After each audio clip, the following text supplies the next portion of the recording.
Assalamualaikum warahmatullahi wabarakatuh. Kami dari kelompok 13 yang beranggotakan Nuriyah Dewi Pertiwi dengan NIM 201210347,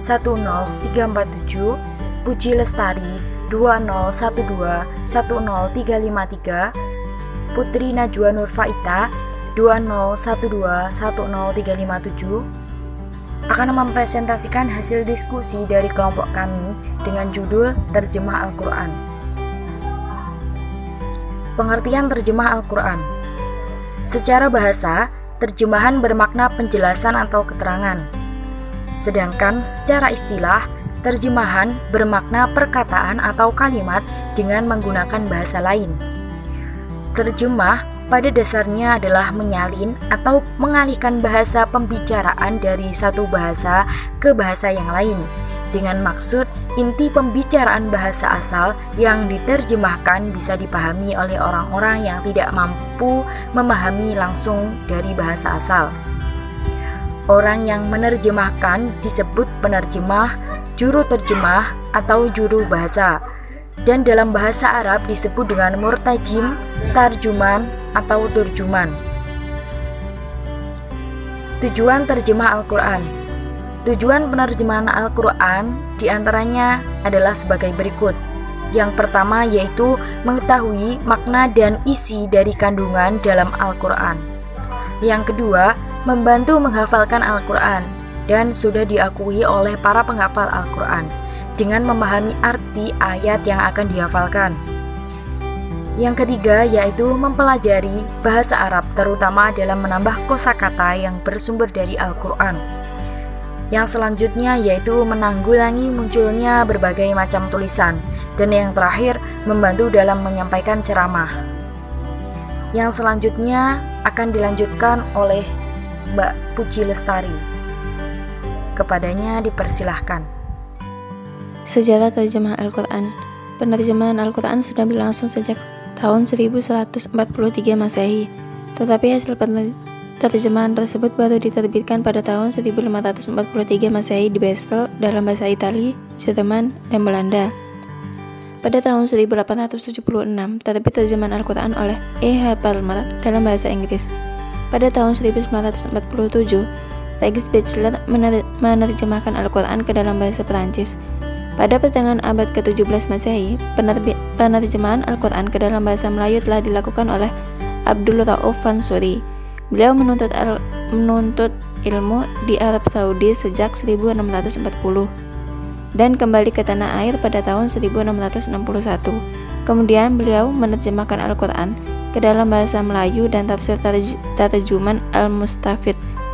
Tafsir ini merupakan tafsir pertama di Nusantara. Selain di Indonesia, tafsir tersebut juga digunakan oleh umat Islam di Singapura dan Malaysia, dan pernah juga diterbitkan di Singapura, Penang, Bombay, Istanbul, Kairo, serta Mekah. Pada pertengahan tahun 60-an atau abad 20 Masehi, penerjemahan generasi kedua di Indonesia muncul.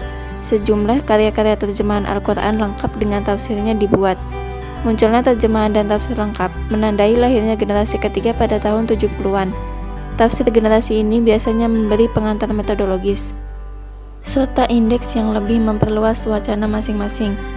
Tafsir An-Nur atau Al-Bayan, karya Habsyi As-Siddiq 1966, Tafsir Al-Azhar Hamka 1973, Tafsir Al-Quranul Karim Halim Hasan 1955.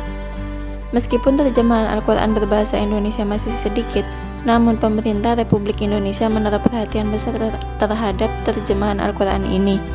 Hal ini terbukti bahwa penerjemah Al-Quran masuk ke dalam pola pertama pembangunan semesta berencana. Sesuai dengan keputusan MPR, untuk melakukan program ini, membentuk lembaga yayasan dengan penyelenggara penerjemah atau pentafsir Al-Quran yang diketuai oleh Profesor Sunarjo SH pada masa Orde Baru. Dari relipta pemerintah selalu mencetak kitab suci Al-Quran.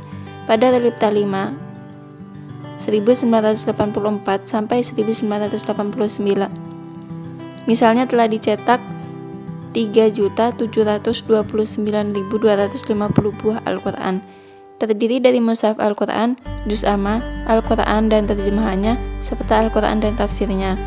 Terjemah dan tafsir Al-Quran tersebut disempurnakan oleh Pusat Penelitian dan Pembangunan Lektor Agama bersama Lajnah Pentasih Mushaf Al-Quran. Presentasi selanjutnya akan disampaikan oleh Nuriyah Dewi Pertiwi. Waktu dan tempat dipersilahkan.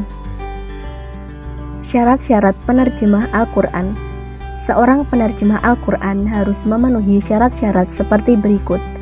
1. Haruslah seorang muslim, sehingga tanggung jawab keislamannya dapat dipercaya. 2. Penerjemah haruslah seorang yang adil dan sikoh. Karenanya seorang fasik tidak diperkenankan menerjemahkan Al-Quran. Yang ketiga, menguasai bahasa sasaran dengan teknik penyusunan kata. Ia harus mampu menulis dalam bahasa sasaran dengan baik. Yang keempat, berpegang teguh pada prinsip-prinsip penafsiran Al-Quran dan memenuhi kriteria sebagai mufasir, karena penerjemah pada hakikatnya adalah seorang mufasir. Selanjutnya, penerjemah menguasai dua bahasa, bahasa asli atau bahasa sumber, dan bahasa terjemah. Yang terakhir, menguasai gaya bahasa dan keistimewaan-keistimewaan dari kedua bahasa tersebut. Macam-macam terjemah Al-Quran.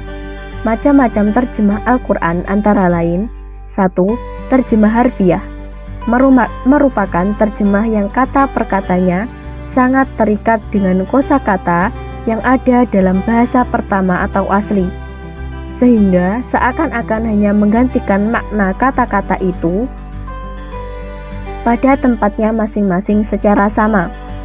Yang kedua, terjemah tafsiriyah atau maknawiyah adalah mengungkapkan makna per kata atau kalimat dengan menggunakan bahasa kedua.